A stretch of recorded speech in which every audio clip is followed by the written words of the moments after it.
আসসালামু আলাইকুম রহমতুল্লাহি ওবরকাতুহু। সম্মানিত দর্শক, নির্বাচনের মাঠে আসলে কি হচ্ছে? নির্বাচন কি আদৌ হবে? কিংবা শেষ পর্যন্ত কি নির্বাচন হবে? আর নির্বাচন হওয়ারই বা কি দরকার? পরিস্থিতি যা অবস্থার দৃষ্টে মনে হচ্ছে একটি বিশেষ দলকে জেতানোর জন্যে প্রায় সবাই একেবারে সর্বশক্তি নিয়ে মাঠে ঝাঁপিয়ে পড়ছে।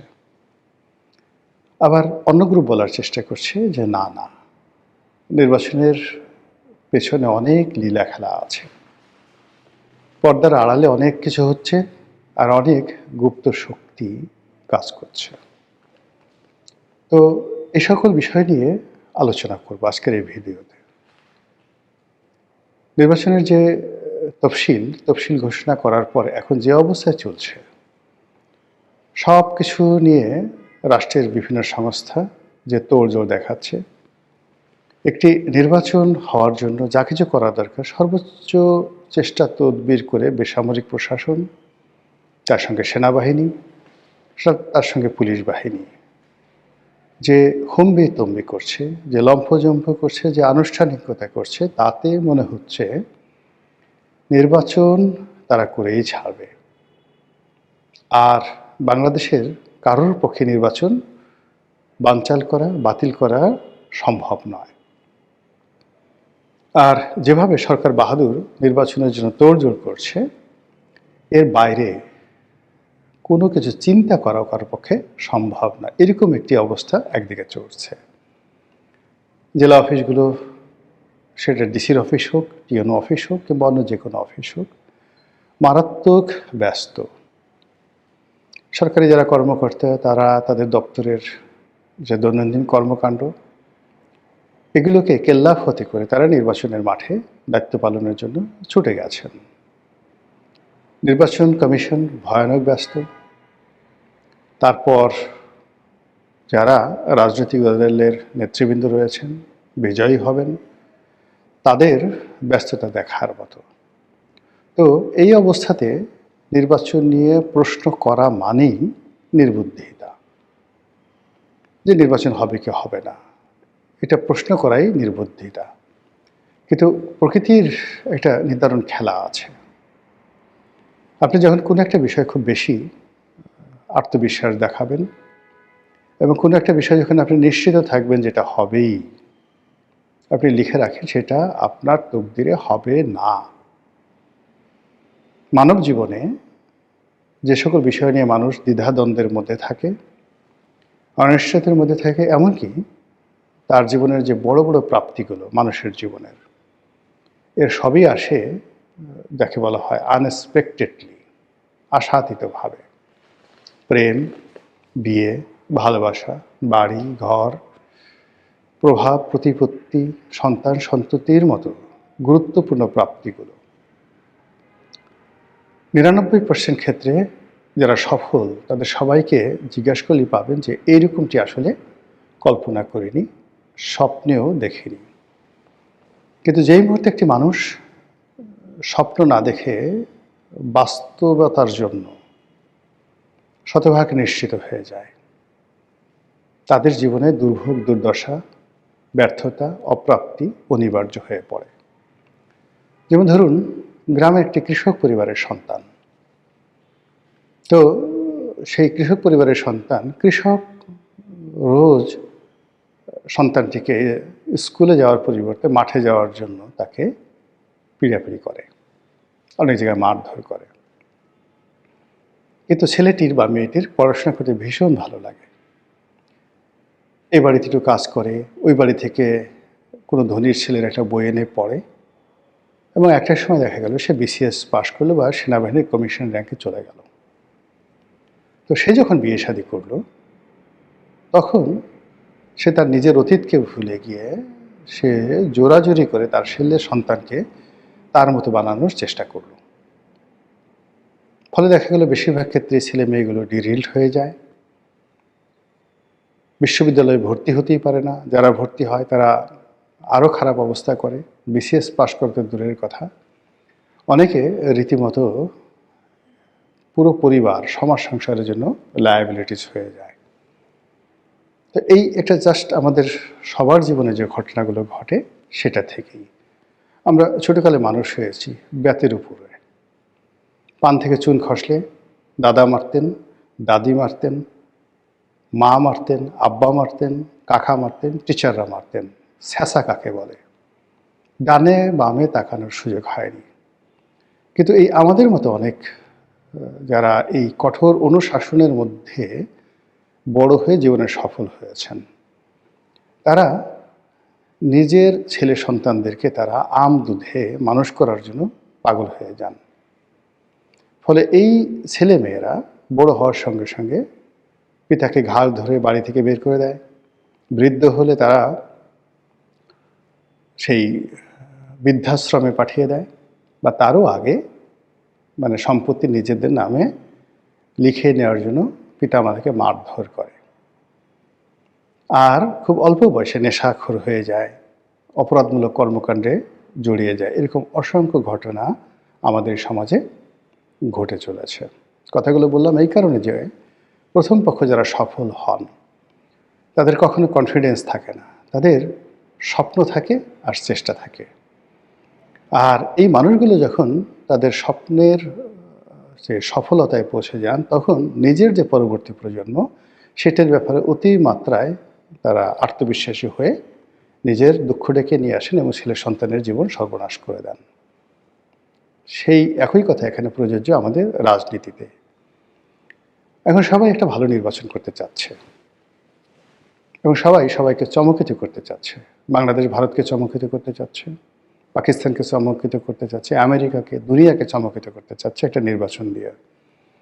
অথচ একটা ছোট থানায় একটা মব হলে 4-5 জন যারা মব করে, এই 4-5 জনের একটা মব নিয়ন্ত্রণ করার ক্ষমতা ওই থানা পুলিশের নেই। তারা দুনিয়া কাঁপানো একটা নির্বাচন দেবে।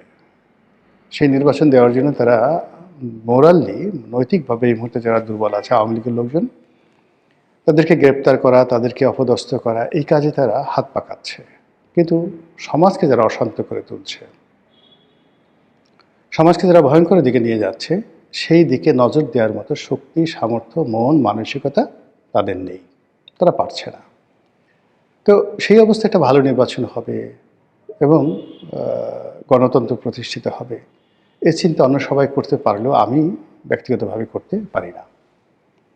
ইতিমধ্যে যে জিনিসগুলো আমরা বিভিন্ন সামাজিক মাধ্যমে দেখেছি, বহু সংখ্যক স্বতন্ত্র প্রার্থী, কেউ হয়তো কালে ভদ্রে আওয়ামী লীগ করতেন, কেউ হয়তো আওয়ামী লীগ করেন নাই, সাধারণ, কিন্তু পরজন্মে হয়তো তাদের কেউ মানে মারা গেছেন, এখন প্রার্থী তার দাদা, এই জন্য পরজন্ম বললাম, দাদা আওয়ামী লীগ করতেন, অথবা দূরতম সম্পর্কে শ্বশুরের খালাতো ভাই আওয়ামী লীগ করতেন। তো এইরকম অভিযোগ তুলে যে সকল স্বতন্ত্র প্রার্থী দাঁড়িয়েছিলেন তাদের অনেককে ঘাড় ধরে বের করে দেওয়া হয়েছে, অনেকের মনোনয়নপত্র বাতিল করে দেওয়া হয়েছে, অনেককে মনোনয়নপত্র জমা দিতে দেওয়া হয়নি। এই দৃশ্যগুলো আমরা দেখছি।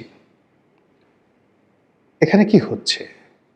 যেখানে আওয়ামী লীগের মতো একটা বড় দল নেই, জাসদ নেই, জাতীয় পার্টি কার্যত নেই, তারপর ওয়ার্কার্স পার্টি নেই, আওয়ামী লীগের যে সকল বন্ধু রাজনৈতিক দল ছিল, যারা সব মিলিয়ে আওয়ামী লীগ সহ 50% টোটাল ভোটের তারা এখনো পর্যন্ত হোল্ড করে।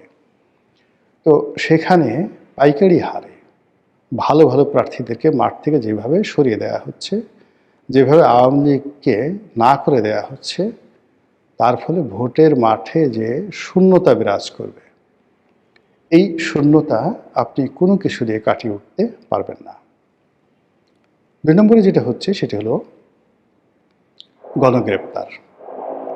মানে আওয়ামী লীগের যারা সাধারণ ভোটার আছেন গ্রামগঞ্জে, তাদেরকে একটু অনুরোধ করলে কিংবা ভয় ভীতি দেখালে বা চাপ প্রয়োগ করলে তারা অনেকে হয়তো নির্বাচনের মাঠে ভোট দিতে আসতো, যেটা যারা নির্বাচনের আয়োজক তাদেরকে ভীষণ রকম সাহায্য করতো। এর কারণ হলো এই নির্বাচনে যদি 10% ভোট হয়, 15% ভোট হয়, অ্যাটলিস্ট 25%-এর নিচে যদি ভোট হয়, সারা দুনিয়াতে হৈ হুল্লোড় পড়ে যাবে, হাসাহাসি শুরু হয়ে যাবে। অ্যাটলিস্ট 40% ভোট তাদের কাউন্ট করতে হবে। কিন্তু এখন সরকার যেভাবে এগুচ্ছে, প্রতিদ্বন্দ্বী যারা প্রার্থী তারা যেভাবে এগুচ্ছে, তাতে করে মনে হচ্ছে না যে 10% ভোট তারা কাউন্ট করতে পারবে। এর কারণ হলো ভোটের মাঠে আওয়ামী লীগ এবং তাদের যারা সমমনা প্রার্থী রয়েছেন, ভোটার রয়েছেন, তাদেরকে যেভাবে মাঠ ছাড়া করা হচ্ছে, এবং এটা করা হচ্ছে অনেকটা ম্যাটিকুলাসলি। এটি কি সরকারের পক্ষের লোক করছে না বিপক্ষের লোক করছে আমরা এটা বলতেও পারছি না, বুঝতেও পারছি না। কিন্তু আওয়ামী লীগের যারা ভোটার আছে তাদেরকে ঝেঁটিয়ে বিদায় করে দেওয়া হচ্ছে এবং এমন একটা পরিস্থিতি তৈরি করা হচ্ছে তারা যেন ভোট কেন্দ্রে আসতে না পারে। যেমন ধরুন একটি নির্বাচনী এলাকাতে 3 ধরনের প্রার্থী এখন আছে, 4 ধরনের প্রার্থী আছে। বিএনপির ডাইরেক্ট প্রার্থী, বিএনপির বিদ্রোহী প্রার্থী। তো এরা হলো 2 প্রকৃতির। বিএনপির সাথে জোট প্রার্থী আছে, আর বিএনপির বিরোধী যেমন জামাত বা অন্য প্রার্থী আছে। তো মোটামুটি 4টি ক্যাটাগরির প্রার্থীরা এই মুহূর্তে মাঠে রয়েছে। এখন ভোটের ময়দানে ধরুন জামাতের যে প্রার্থী আছে সে হয়তো আওয়ামী লীগের লোকের ভোট পাওয়ার জন্য, তাদেরকে মিছিলে আনার জন্য, আওয়ামী লীগের 2-4 জন নেতাকে যোগদান করিয়ে তার দলকে ভারী করার জন্য যে চেষ্টা চালাচ্ছেন, এটা দেখে বিএনপির লোক হিংসায় মরে গেল। তারা ওসি সাহেবকে গিয়ে বলল, জুলাইয়ের কসম, আগস্টের কসম, বিপ্লবের কসম, আপনি যদি ওই লোকদেরকে না ধরেন, এলাকা ছাড়া না করেন, তাহলে আপনি আওয়ামী লীগের দোসর। বেচারা পুলিশ কি করবে? সে আওয়ামী লীগের লোকজনকে তাড়াচ্ছে। একই ঘটনা ধরুন বিএনপির লোক করছে, তখন জামাতের লোক গিয়ে তানাকে সেই একই প্রেশার দিচ্ছে। কেউ হয়তো বিদ্রোহী প্রার্থী আওয়ামী লীগের ভোটারদের পিছনে ছুটছে,